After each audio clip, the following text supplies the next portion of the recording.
Population is always changing. Who knows what tomorrow will bring? Who takes care of the aging white people? Hispanics that work in the nursing homes, the nurses aides, the LVNs. I mean, why are you going to get rid of family that are conservative, religious, hardworking, tax-paying, out there fighting the war in Iraq and carrying the heavy load for you guys? Hispanics, 40 million strong and growing. They don't want us to have a voice. They don't want us to vote, Homero. A little while ago, I was at a restaurant, and I was having that discussion with some individuals, and they were pretty much reacting. And I'm very compassionate. I was learning. Sure. And he goes, "Our children are fighting in Iraq." And I told him, "Let me ask you one question. Who do you think the first soldier that was killed in Iraq? Where do you think he was from?" "I'm an American soldier." I go, "No, sir." I goes, "He was from Mexico." "A Mexican national?" I go, "No, he was an illegal that actually joined and fought in the forces and was killed in Iraq." So people need to get their facts straight. A large portion of the U.S. Army are actually people from Mexico, from Latin America, that have joined forces with the Americas because they connect with the Americas. They feel part of this strong economy. We have always been good neighbors. Mexico doesn't have a history like other countries of being militarized and military type of government coming in and harassing people. The people at Crossover are some of the most humble people in the world. But that's one issue. Immigration, the companies, and especially Arizona, California, and Texas. I'll tell you because I've done the research, but basically what it is that how do they make their net gains, the corporations? And the corporations decide how much people they let in and don't let in, despite the baloney and the rhetoric of everything else. Sure. They have something called human surplus value. What does that mean? The economist Ricardo from Europe doesn't sound good. He said human surplus value basically means you need individuals that will work for less and put in more hours.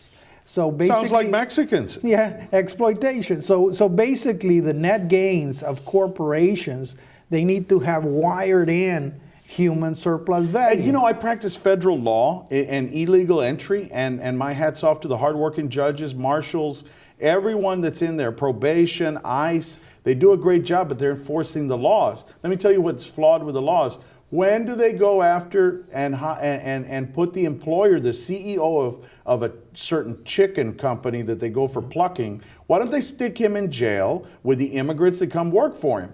We'd have a new immigration policy very quickly, let me tell you. I was at the restaurant today, and I was there with some individuals, of course, non-Latino, and a lot of them said, "I admire that governor for doing, passing that law and doing this and that." I go, I go, "Why don't you go live there in the deserts? And if you really believe in that type of sovereignty that you're talking." But really, the word sovereignty is being played around with. Next, targeting Latinos. The next, it's going to be poor whites that'll be targeted. Well, the next, it would be it's occurring already in California. In fact, most of the abortions are poor white girls in California being targeted by. Yes, John Tenton has dedicated a large chunk of his money.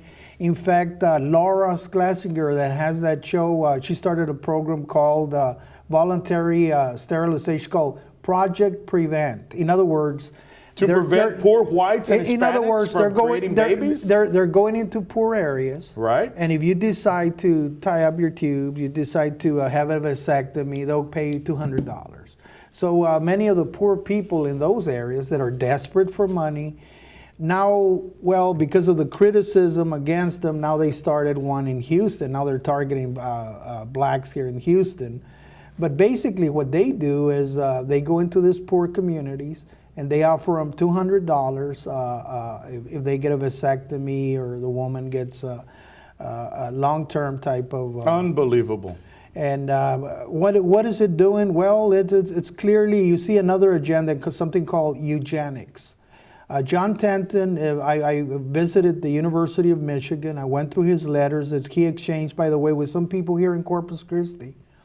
And he writes, he's clearly a neo-Nazi. He's talking about type of ideas. You know, you're talking about a rich person that has this wild ideas of trying to, white nationalist, that he's trying to create a superior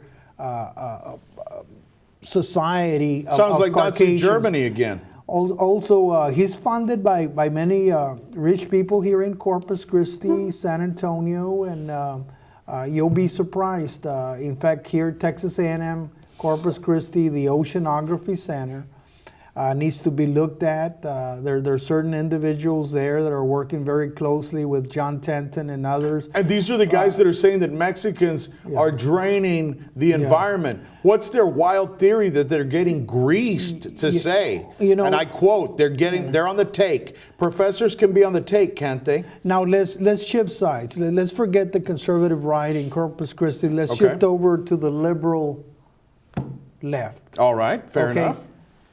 We have the local Sierra Club. The local Sierra Club recently passed a resolution endorsing their position on immigration, and they're saying now that Mexicans immigrants from Mexico are depleting the environment. How are they depleting the resources? the environment? And they started a program this past few months. They sponsored a program with Planned Parenthood targeting Hispanics. It's called Sex and the Environment. And their question is, well, what does sex have everything with the environment? In other words, they're targeting this young Latinas and of course blacks, mostly Latinas in South Texas, and the universities, Texas A&M, so on and so forth, basically to enroll in some type of long type of prevention type of deal. And then basically what it is again, eugenics. They're trying to cut down on the Hispanic population. Why is this Hispanophobia exist? Well, because it's functional. It's functional politically, but it's not just coming from the right. There's money involved now. So as long as there's money, they're no longer talking about political loyalties.